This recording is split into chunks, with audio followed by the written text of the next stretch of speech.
बड़ी बड़ी बातें करना आसान है। ये चूनर धानी धानी भूल जाते, ये पुरवा की रवानी भूल जाते, जो आकर 4 दिन गांव में रहते तो सारी लंतरानी भूल जाते।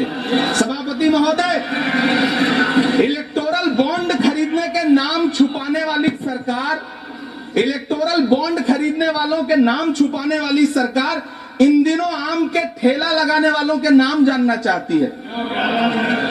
मुझे तो होटलों, ढाबों या आम के ठेलों पर नेम प्लेट लगवाने वालों से पूछना है कि कभी खून की बोतल पर देखा है किसी का नाम लिखा हुआ? मुझे पूछना है कि क्या कोरोना के दौरान अपनी उखड़ती हुई सांसों के लिए ऑक्सीजन तलाशने वाले किसी इंसान ने ऑक्सीजन लाने वाले किसी इंसान से पूछा था कि ऑक्सीजन लाने वाले नहीं बोले, सुने माननीय। मुझे पूछना है कि लावारिश लाशों के लिए कोरोना में काम करने वाले, चिताओं के लिए लकड़ियां सजाने वाले किसी इंसान से पूछा गया था उसका नाम, उसका मजहब? लेकिन इन दिनों पूछा जा रहा है। सभापति महोदय, अफसोस देश के प्रधानमंत्री जी ने कभी न टूटने वाली चुप्पी ओढ़ ली है। सभापति महोदय, जनता ने 63 सीटें कम क्या कर दी, ये सरकार तो अमृतकाल का नाम लेना ही भूल गई। ये भूल गई है अमृतकाल को, ये भूल गई है मनरेगा को, ये भूल गई है मौलाना आजाद नेशनल फेलोशिप को, ये भूल गई है मणिपुर को, ये भूल गई है महाराष्ट्र को। मुझे गर्व है कि मैं राज्यसभा में महाराष्ट्र का प्रतिनिधित्व करता हूं।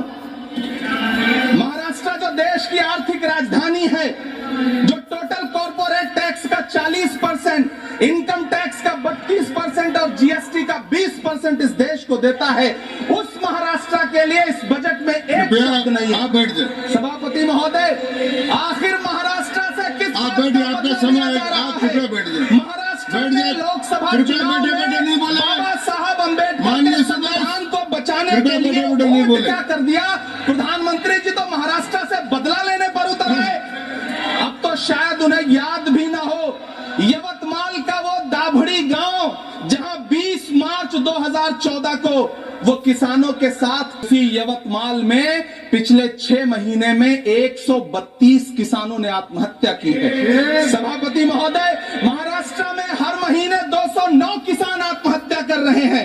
राज्य सरकार द्वारा सौंपा गया आंकड़ा बताता है कि 1 जनवरी से 31 मई के बीच 1046 किसानों ने आत्महत्या की है। लेकिन अफसोस, इस बजट में महाराष्ट्र के किसानों के लिए कुछ भी नहीं है। किसानों से चिढ़ी हुई सरकार ने बजट में किसानों के एमएसपी की लीगल गारंटी नहीं दी। लेकिन याद रखिएगा, जो किसान का नहीं वो